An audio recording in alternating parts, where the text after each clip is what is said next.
Bonsoir Alexandre Adler. Bonsoir Nicolas. Les présidents français et allemands dans les ruines d'Oradour, c'est une image qu'a voulu le président allemand. Oui, Joachim Gauck, je pense que même en France, il était connu pour avoir dirigé la commission qui a ouvert les archives de la Stasi et a donc pendant des années archivé ou instruit toutes les affaires de droits de l'homme. Et en fait, c'est son image en Allemagne. C'est un pasteur plutôt de gauche, mais qui a rejoint la CDU comme Angela Merkel, et qui aujourd'hui est un homme qui fait l'unanimité parce que justement il a toujours eu des positions bipartisanes, ce qui ne veut pas dire qu'il soit apolitique, et que donc en fait sa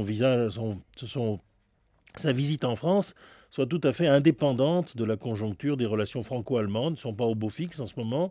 On va certainement avoir une discussion très sérieuse dans 3 semaines, après les élections générales. Et d'une certaine manière, cette visite qui correspond aux idées de Gauck, il a été très impressionné, jeune homme, par le geste de Willy Brandt s'agenouillant devant les ruines du ghetto de Varsovie, est aussi quelque chose qui peut être politiquement payant parce que, allant dans la circonscription de François Hollande, faisant aussi l'éloge de la résistance acharnée des Français du Limousin et rappelant un crime terrible qui a été commis par les SS, pas tous allemands d'ailleurs, dans ce petit village de Haute-Vienne, eh bien, il veut aussi rappeler qu'il sait que l'Allemagne a des responsabilités particulières et il le fait avec beaucoup de noblesse. Et c'est une image dont on reparlera demain. Merci Alexandre Adler.